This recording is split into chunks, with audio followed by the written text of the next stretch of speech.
Good morning बच्चों। गया guidance programme phase 3 के तहत आप सबों को बहुत बहुत स्वागत है। मैं कमलेश यादव, पब्लिक उच्च विद्यालय रानीगंज, हिंदी शिक्षक, आज आपसे कुछ बातें करेंगे हिंदी के संबंध में और आपसे हम जानेंगे, कुछ हमसे आप जानेंगे। तो आज हम 9वीं कक्षा की हिंदी पाठ, हिंदी विषय में आप जानेंगे कड़वक, जो मंझन जी की एक बहुत ही सुंदर प्रस्तुति है और उसको हम लोग जानेंगे। तो बच्चों, सबसे पहले हम लोग जाने कि मंझन जी का जीवन परिचय क्या है। मंझन जी हिंदी के प्रसिद्ध सूफी कवि थे। बच्चों, ये जान ले कि सूफी कवि वो होते हैं जो ईश्वर को प्रेम के द्वारा प्राप्त करते हैं। आप भक्ति काल को जानेंगे हिंदी साहित्य में, तो भक्ति काल के दो शाखाएं हुई हैं, दो धारा हुई है, काव्य धारा, जिसमें निर्गुण और सगुण धारा। तो निर्गुण धारा में दो प्रवृत्तियां बनाई गई हैं, एक्सेप्ट किया गया है, जिसमें ज्ञान मार्गी और प्रेम मार्गी। तो प्रेम मार्गी के कवि के रूप में जायसी जी का नाम आता है, सूफी जी का नाम आता है, ये कुतवन जी का आता है, मंझन इन लोगों का आता है। तो मंझन जी हिंदी साहित्य के बहुत ही अच्छे सूफी कवि थे। इनके बारे में बहुत कम जानकारी मिलती है, क्योंकि इन्होंने अपनी जीवनी नहीं लिखी है, अपने बारे में आत्मकथा नहीं लिखी है, सॉरी आत्मकथा कहेंगे तो आत्मकथा, या इनके बारे में बहुत से बातें नहीं लिखी गई है, जिस कारण से हम जानकारी नहीं रखते हैं। लेकिन इनकी एक रचना जो बहुत प्रमुख है वो है मधुमालती, और ये मधुमालती की रचना काल 1545 ईस्वी के पास माना जाता है, उस अवधि को माना जाता है। उस समय शेर शाह सूरी के पुत्र इस्लाम शाह सूरी का वो शासन काल शुरू हुआ था, उस समय यह रचना की गई थी। और इसमें, इस काव्य रचना में उन्होंने यह जो कड़वक की रचना की है और उसमें प्रेम के द्वारा ईश्वर की प्राप्ति को उन्होंने एक माध्यम बताया है। तो बच्चों, आज हम लोग इसी चीज को जानेंगे कि मंझन जी ने कैसे अपनी रचना को इस प्रेम के रूप में प्रस्तुत किया है। और इनके जन्म के बारे में जब जानकारी नहीं है तो हम लोग जानेंगे कि इनका जन्म जो हुआ है वो 16वीं शताब्दी में हुआ है, और इनके स्थान के बारे में कोई जानकारी नहीं मिल पाई है। लेकिन कुछ लोग ये मत बताते हैं, विद्वान लोगों, कि इनका जन्म उत्तर प्रदेश के अनूपगढ़ के आसपास में हुआ है, या कुछ और मतें हैं। तो हम लोगों को इनके संदर्भ में बहुत सी जानकारी नहीं है, लेकिन इतनी जानकारी है कि उत्तर प्रदेश के रहने वाले थे, और शेर शाह सूरी के बाद वाले जो उनके उत्तराधिकारी हुए, उनके शासन काल में उन्होंने रचना की थी, भक्ति काल के थे उन्होंने, और प्रेम मार्गी थे। इन्होंने प्रेम के द्वारा ईश्वर की प्राप्ति का एक माध्यम बताया है। तो हम लोग आज जानेंगे कि प्रेम एक अमूल वस्तु है और प्रेम से ही हम ईश्वर की प्राप्ति कर सकते हैं। बच्चों, हम बता दें आपको कि कड़वक, चूंकि भक्ति काल में दोहे चौपाइयों का बड़ा दौर था, और उस समय जो दोहे और चौपाइयों का एक संयोग बनाया गया, मिश्रित रूप बनाया गया, जिसे कड़वक कहा गया है। तो सभी बच्चों समझ गए, कड़वक चौपाई और दोहे का एक मिश्रण है, एक संयुक्त मिश्रण है, जिसको हम लोग कड़वक कहते हैं। तो आज हम लोग इसमें जानेंगे कि किस प्रकार इन्होंने अपनी काव्य को, कड़वक को, कैसे लोगों के बीच में रखा है, अपनी प्रेम को हम लोग समझेंगे। और इनकी जो भाषा है वो अवधी भाषा है। आप जानते होंगे तुलसीदास जी को, जिन्होंने रामचरितमानस की रचना की है।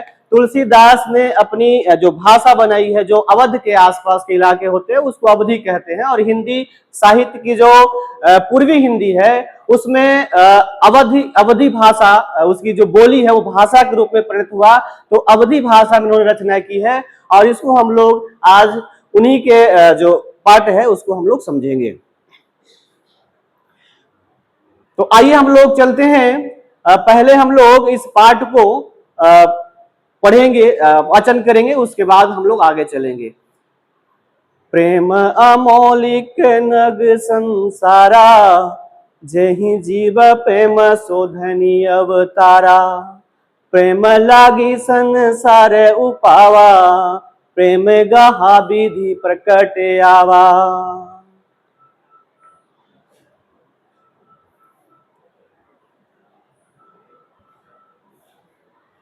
प्रेम हाट चहु दिसी है, पसरी गए बनी जो झोले, लाहाओ फल गाहक जनी डहकावे कोई। इस प्रकार ये पूरी पाठ हम लोग सस्वर वाचन करते हैं और आप लोग भी करेंगे, और इसके बाद हम लोग समझेंगे इसके शब्दार्थ को कि आखिर वो कहना क्या चाहते हैं।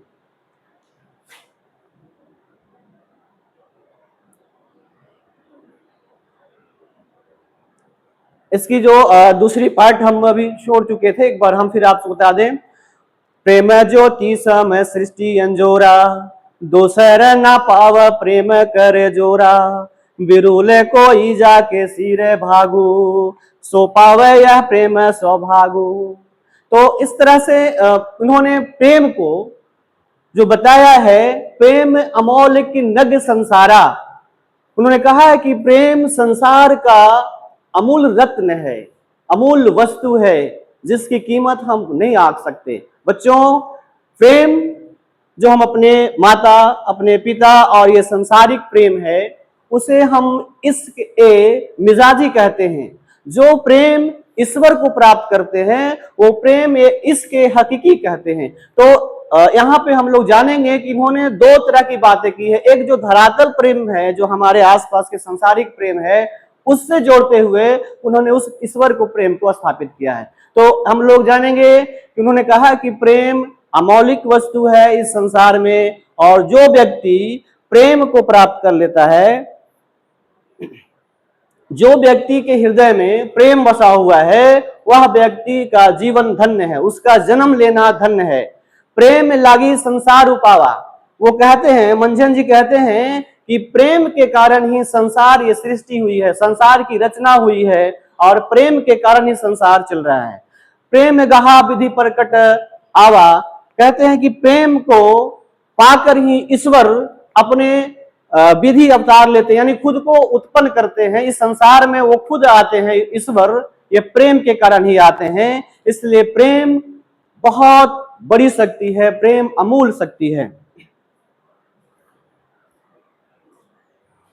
उन्होंने ये भी कहा, प्रेम ज्योति सम सृष्टि अंजोरा।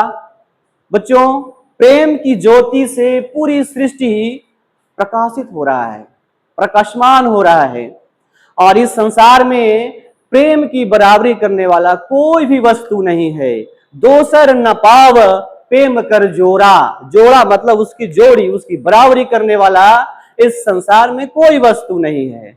विरला कोई जाके सिर भागो, कुछ हजारों लाखों में ऐसे लोग होते हैं जिनके किस्मत में, जिसके जिम में प्रेम होता है, और वह व्यक्ति अगर प्रेम पाता है तो उसका सौभाग्य होता है, उसका जीवन का यह सौभाग्य है। तो बच्चों, प्रेम जो अमौलिक वस्तु है, प्रेम कैसा वस्तु है बच्चों? हाँ, अमौलिक वस्तु है, और प्रेम को जो प्राप्त कर लिया उसका जीवन धन्य है। क्या प्राप्त कर लिया? गुड। तो हम लोग इसके बाद जानेंगे, उन्होंने आगे कहा है, सबद ऊंच चरहु जुग बाजा, प्रेम पंत सिर दई सो राजा। बच्चों, उन्होंने आगे कहा कि सबद ऊंच मतलब प्रेम का जो शब्द है बहुत ही ऊंचा है, उसकी ऊंचाई इतनी है कि चारों युगों तक, हम लोग ने सुना है सत्ययुग है, त्रेता है, द्वापर है और अभी कलयुग है ना, ये सारे युगों, चारों युगों में प्रेम शब्द ही सबसे श्रेष्ठ रहा है। और जिसने इस प्रेम को अपनी बलिदान देकर प्रेम पथ को पाया है, अपने सर्वस्व न्यौछावर करके प्रेम पथ को पाया है, वही असली विजेता है, वही असली राजा है। उन्होंने कहा, प्रेम पंत सिर सोई राजा, जिन्होंने अपना सिर दे, सिर को अपना दे दिया, अपना सर्वस्व न्यौछावर कर दिया, वही राजा है। और जुगों जुगों तक प्रेम की ही डंका बजते रहा है, प्रेम ही सब कुछ है इनके, मंझन जी के हिसाब से। आगे हम लोग चलते हैं। इन्होंने एक दोहा लिखा है, उसको हम लोग समझेंगे। अभी हम लोगों ने चौपाई पढ़ा था, अब है दोहा, और इसी के मिश्रण को हम लोग कड़वक कहते हैं। तो दोहा है, प्रेम हाट चहु दिसी है, पसरी गए बनी जोलोई, लाहाओ फल गाहक जनी डहकावे कोई। कहते हैं कि प्रेम का बाजार, हाट चारों तरफ फैला हुआ है और जो इसे प्राप्त करना चाहते हैं, व्यापार करना चाहते हैं, वो आ सकते हैं, ले सकते हैं। इसमें फल और इसके परिणाम बिल्कुल स्पष्ट हैं। इसका लाभ और फल दोनों स्पष्ट हैं। सिर्फ उन्हें भ्रम में नहीं आना चाहिए, दिग्भ्रमित नहीं होना चाहिए। और अगर कोई प्रेम के रास्ते में आता है, भटक जाता है, तो उसे वो फल नहीं मिलेगा, वो व्यापार में असफल होगा। इस प्रकार उन्होंने प्रेम को ही सब कुछ कहा है। और बच्चों, जिस प्रेम की असीम शक्ति के कारण हमारी जो जायसी जी की पद्मावत है, ठीक उसी तरह से मंझन जी की मधुमालती का प्रेम कहानी है। और इस प्रेम से उस ईश्वर की प्रेम से जोड़ते हैं। इस प्रकार आपका ये हमारा पाठ आज का हुआ। बच्चों, ये इसमें आप बहुत से ऐसे हैं जो हम लोग अवधी भाषा को अपने भाषा से जोड़ के देखते हैं, लगभग बहुत से मिलता जुलता है। तो आप इस शब्दार्थ को समझेंगे जो हमारे पास शब्दार्थ दिया हुआ है।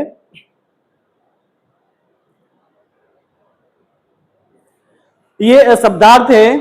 प्रेम शब्द जो है वो प्रेम है, अमौलिक, जिसका कोई मूल नहीं, अमूल है। नग कहते हैं पत्थर कीमती को।